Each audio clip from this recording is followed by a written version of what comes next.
Hello, welcome to the Self-Learning Podcast by Dr. Sushma Singh. Let us start discussion on Unit 20, Survey Method. In Block 5, you acquired whenever required the skills of carrying out statistical calculations for arriving at significant results from the data collected during research. The question arises as to how do you collect data? What are the different ways of gathering relevant facts regarding the subject of your research?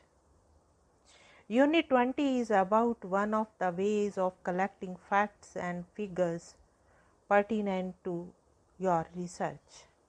The unit begins with the question of why should one use the survey method of data collection. Next, it goes into the historical background of survey research and explains what is survey research. It mentions the practice of sampling in data collection but does not go into its detail because Unit 15 in Block 5 and Unit 21 in Block 6 deals with the subject of sampling in ample detail. The unit discusses how to actually carry out a survey and outlines the advantages and weaknesses of survey research. Unit 20 is only an introductory note on the important subject of survey method. Units 21, 22, 23 provide you with full details of survey research so that you may actually carry out a survey as part of your mini research project. A requirement for completing MSO 002, I hope that you have selected a topic for your research project and identified its methodology. Now let us move to the next point, rationale of survey research method. Social science research techniques are often classified into two categories, namely qualitative and quantitative. Qualitative research enables us to understand the subtle aspects of social relations. They are particularly useful when one is interested in probing a specific question in depth, its meanings and their different interpretations. However, qualitative methods also have their limitations. They are, for example, more suitable when research is being carried out in a small setting or is focused on a specific group or community. Qualitative research are not very useful when we need to know about macro phenomena such as the demographic structure of the population or the extent and nature of the poverty or disease. Quantitative methods or survey research enables us to study these questions in a more comprehensive manner. Depending upon the requirements, survey research can be extended to as large an area or population as a whole nation or even the entire world. Thus, when the universe of study is large and the researchers are looking for broad trends or patterns in a given population, they often resort to survey methods. In other words, qualitative and quantitative research methods are not opposed to each other. Rather, they are complementary. The two can be combined, one enriching the other.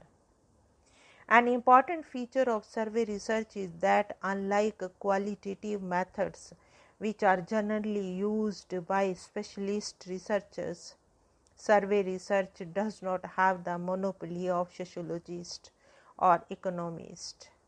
Surveys have become part and parcel of modern life. constituting almost an industry. The contemporary world is often described as the information society.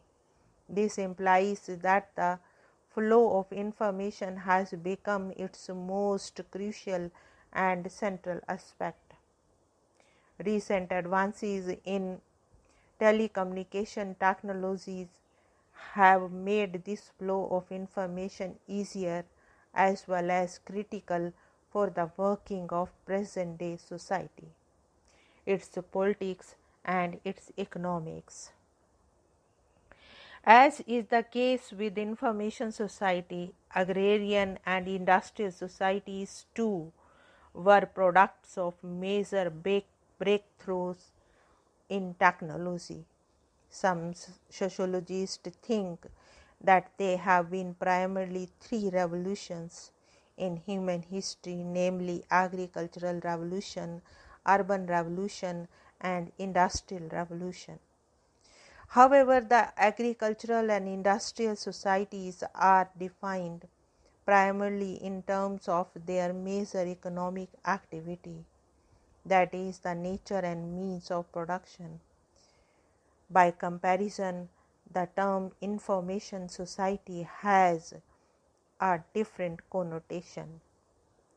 While production, whether agricultural or industrial, continues to be central, it is carried out in a regime of information. In decision-making processes, farmers and factory owners work on the basis of the available information. In some cases, the producers themselves generate such information before they plan production of certain commodities. Similarly, consumers decide about consumption according to the information that mass media make available to them. Markets depend a great deal on the flow of information. Each time a company decides to launch a new product, it undertakes extensive marketing surveys about the tastes and purchasing powers of the potential buyers. Producers are expected to provide information about their products to potential buyers through advertisement, particularly in those media which have a large impact on the people. Information, its production and distribution has also become an important sector of the economic system. It provides employment to a large number of people and generates a huge amount of wealth. There are a number of professional organizations and companies in almost every country that carry out surveys for all kinds of clients, from business houses to political parties. This is what we meant when we said earlier that survey is an industry in the contemporary world. Information has also become crucial for the modern state and the functioning of the democratic system. Almost the entire policy making process of the modern welfare state is based on information. Global agencies involved in developmental activities either generate their own information about the economic well-being of population in different parts of the world or depend upon the available data on various subjects such as poverty, unemployment, health. The World Bank and the different agencies of the United Nations periodically publish reports on different aspects of the existing state of affairs in a given country. The political process too has become information oriented. Political parties in modern democracy closely monitor public opinion and articulate their priorities accordingly. Similarly, citizens in modern democracies also form their opinions about various political parties on the basis of information they get from their several sources. Philosophicists who carry out surveys on public opinion before elections and make predictions or projections about the possible outcome of elections have come to acquire a respectable place in the politics and media.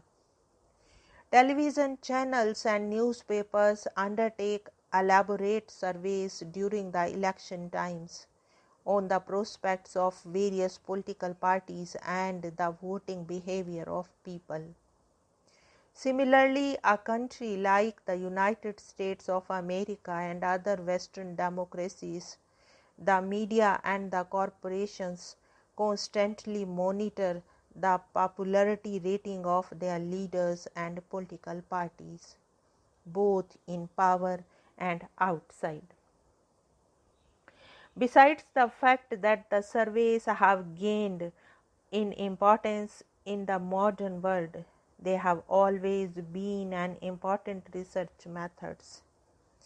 They have been used for understanding the emerging trends or patterns in a given population or for testing hypotheses.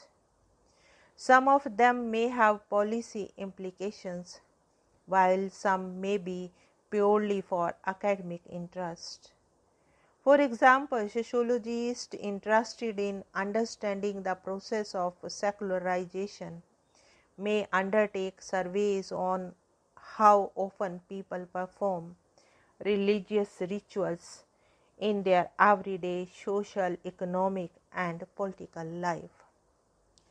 Now, let us wind up the session and take rest. Thank you very much for engaging yourself with the self-learning podcast.